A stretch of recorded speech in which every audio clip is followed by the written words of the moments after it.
Title: My wife opened her robe, showing she had nothing on. I saw her toned body and asked, "What's this about?" She said, "For 24 years of marriage, I've been faithful to you, even though many men pursued me." Start: She untied her robe slowly. The silk slid from her shoulders, falling in silence. Her body, disciplined, toned, every curve still as flawless as the day I married her, stood in front of me. She looked me in the eye, defiant. "For 24 years I have been faithful," she said, her voice sharp as glass. "Faithful while men chased me. But tonight I accept one of them. He'll be here soon. Whether you like it or not, I'm spending the night with him." Her words didn't sting, they froze me, like ice driven straight into the chest. I didn't shout, I didn't beg. I simply walked to the safe, opened it, and pulled out my Magnum. The weight in my hand steadied my breathing. I said only one thing: I'll end him without a second thought. I married her when we were young. I gave her everything.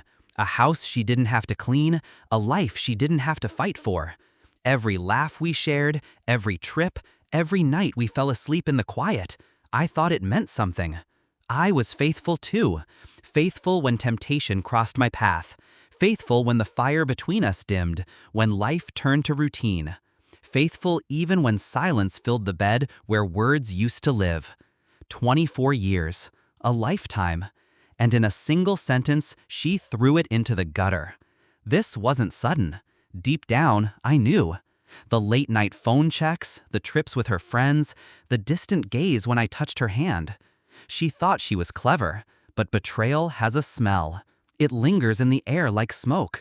And now she was bold enough to admit it. Not remorse, not hesitation. No, pride. Like I was nothing more than a burden she'd carried for too long. Pain? Yes. Rage? Of course. But above it all, clarity. I understood the game she had started, and I knew how I would finish it.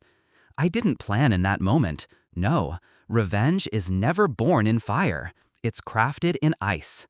Over months, I moved in silence. I copied her texts, mirrored her emails.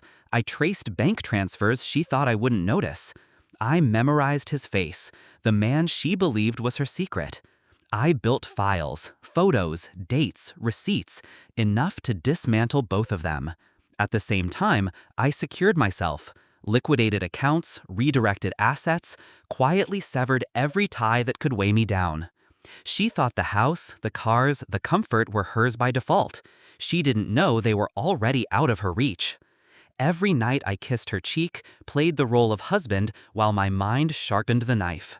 Tonight was not chance. Tonight was the night I had chosen. When she dropped her robe, she thought she was delivering a shock. She thought she controlled the narrative. She didn't realize she was stepping onto the stage I had built for her. I didn't need to kill him. I needed them both destroyed in a way no bullet could manage. So when he arrived, slick hair, cheap cologne masking his sweat, I greeted him with calm. Gun in hand, I told him to sit. His smirk cracked when I slid the folder across the table. Photos of him with her. Transactions linking his business to embezzlement. Evidence that could not only end his career, but put him behind bars. His hands shook. He begged. He looked at her for help. She looked at me wide-eyed for the first time in years. I leaned forward, voice even. "You thought you could take my life and laugh while doing it? But tonight, you both lose everything. He loses freedom, you lose the life you thought was secure. And me? I lose nothing." I dialed a number, my attorney, my investigator. Within minutes, the wheels turned. His arrest was inevitable, her exposure guaranteed. She screamed, called me a monster. No, I told her. I was a husband until the end. She was the monster who killed us long ago. Her lover collapsed in tears, his future shattering in front of him. She fell to her knees, not from guilt, but from the sudden realization that she was ruined, financially, socially, completely. And I stood above them both, calm, steady, alive. By morning, he was in custody. By afternoon, the divorce papers were filed, airtight, leaving her with nothing. The world learned what she was. Friends she bragged to vanished. Men who chased her now avoided her like disease. She thought betrayal was her liberation. It became her prison. Now I sit here, speaking into the quiet. Not broken, not bitter, just finished. She thought she could rewrite the ending of our story, but the ending was mine to write, and I wrote it in silence, in patience, in truth sharpened like a blade. Do I regret it? No. She tore the vows first. I only buried the corpse of what we once were. And as I close this chapter, I leave her with nothing but the memory of a man who could have loved her forever, if only she had not betrayed me. That memory will haunt her longer than any bullet ever could.